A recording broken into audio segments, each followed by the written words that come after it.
दोस्तों, मनुष्य की जिंदगी में जन्म के बाद जो सबसे बड़ा सत्य है वह मृत्यु है। साधु हो या संत, राजा हो या रंग, जो भी हो उसे एक न एक दिन इस मृत्यु लोक को छोड़कर जाना ही है। ऐसे में जो लोग ये सत्य को समझते हैं वे जीते जी अपने मोक्ष पाने के लिए पुण्य काम तो करते ही हैं, और कुछ काम तो ऐसे हैं जो मरने वाले के बाद मृतक की आत्मा के शांति के लिए उनके परिवार वाले अगर करते हैं तो मृतक की आत्मा को मोक्ष प्राप्त होता है। दोस्तों, इन्हीं सब में से एक है अंतिम समय में मृतक के शरीर के साथ किया जाने वाला कपाल क्रिया, जिसमें चिता में जल रहे मृतक के सर के ऊपर 3 बार डंडा मारा जाता है। लेकिन क्या आप जानते हैं ऐसा क्यों किया जाता है और चिता में जल रहे शव को डंडा मारने का हमारे ग्रंथों में क्या महत्व बताया गया है? अगर नहीं जानते तो कोई बात नहीं, आज की हमारी इस वीडियो को आप सभी पूरा देखने के बाद जरूर जान जाएंगे। नमस्कार दोस्तों, और स्वागत है आप सभी का नए जीवनमाला यूट्यूब चैनल पर एक बार फिर। गरुड़ पुराण में मृत्यु से जुड़ी बहुत सी सारी क्रियाओं के वर्णन किया गया है।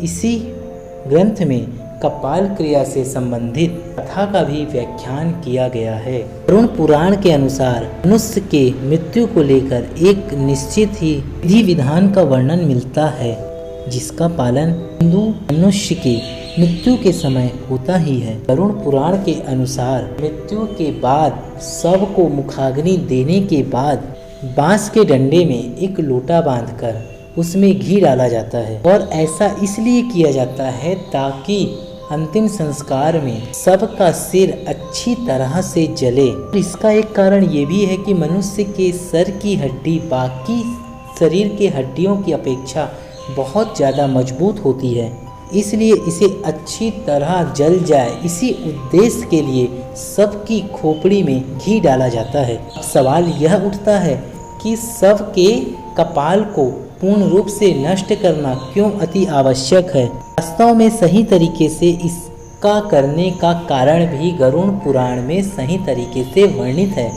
जिसके अनुसार यदि शव की खोपड़ी तब मृतक का अगले जन्म में पूर्ण रूप से विकास नहीं हो पाता उसके शरीर का, अगर उसकी कपाल क्रिया में उसका शरीर अजला रह जाता है तो। एक धारणा यह भी है कि अगर कपाल क्रिया नहीं की जाए तो मृतक के प्राण पूर्ण रूप से स्वतंत्र नहीं होते, उसके नए जन्म के मार्ग में बहुत सी बाधा उत्पन्न हो जाती है, जो कि उसके शुभ चिंतक बिल्कुल भी नहीं चाहेंगे। इसलिए शव के अंतिम संस्कार की प्रक्रिया में परिवार के द्वारा भी गलती नहीं की जाती।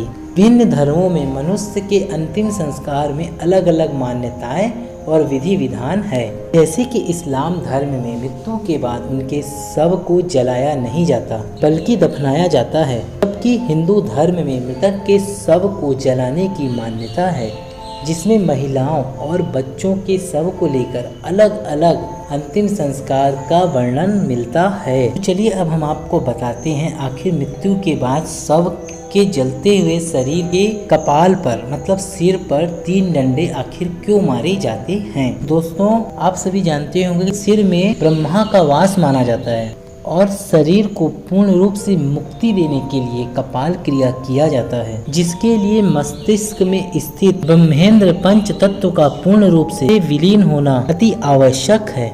इसलिए कपाल क्रिया को अंतिम संस्कार की क्रिया में महत्व दिया गया है।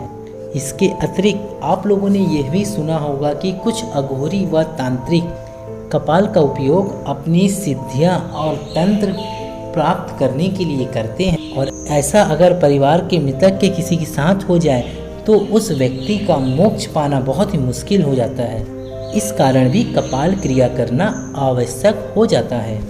कपाल क्रिया को जानने के लिए हमें शरीर और शरीर से जुड़े 7 तत्वों को जानना अति आवश्यक है, जिसमें मूलाधार चक्र, स्वाधिष्ठान चक्र, मणिपुर, अनाहत, विशुद्धि, आज्ञा चक्र और सहस्त्रार चक्र शामिल है।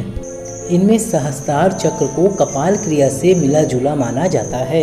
सहस्त्राल अर्थात मस्तिष्क का मध्य भाग। इसे आप इस तरह भी समझ सकते हैं, ये मस्तिष्क का वो हिस्सा होता है जहाँ चोटी रखी जाती है। ऐसे व्यक्तियों को संसार संन्यास से कोई भी मतलब नहीं रहता जो व्यक्ति लंबी चोटी रखता है। और इस चक्र को उत्पन्न करने के लिए लगातार ध्यान की आवश्यकता होती है।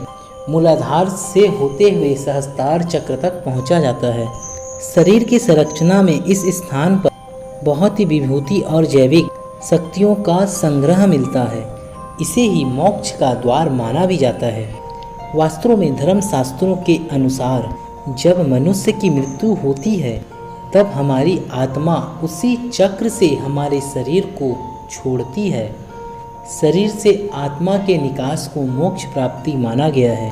शास्त्रों से जब आत्मा निकलती है तो वो कभी कभार मस्तिष्क को फोड़कर निकलती है।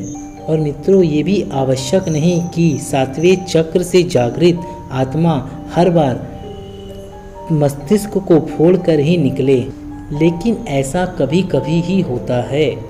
अगर किसी व्यक्ति की मृत्यु के दौरान अपने आप मस्तिष्क फट जाए तो मतलब तो साफ है कि वह साधारण व्यक्ति तो बिल्कुल भी नहीं रहा और वह निश्चित ही मोक्ष प्राप्त करने वाला है। तो मित्रों, हिंदू धर्म में कपाल क्रिया से संबंधित ये मान्यता है। हिंदू धर्म में विश्वास रखने वाले लोगों के लिए किसी नियम से कम नहीं है। चाहे आप इस मान्यता में विश्वास रखते हो या नहीं, ये मान्यताएं अप्रत्यक्ष रूप से आपके जीवन से लेकर मरण तक जुड़ी हुई है और इसीलिए इनके बारे में जानना आपके लिए आवश्यक हो जाता है। तो आप लोग इस तरह के और वीडियो देखना चाहते हैं हिंदू धर्म से जुड़ी हुई, तो आप हमारे चैनल को सब्सक्राइब जरूर करें और बेल आइकन को ऑन कर दीजिए।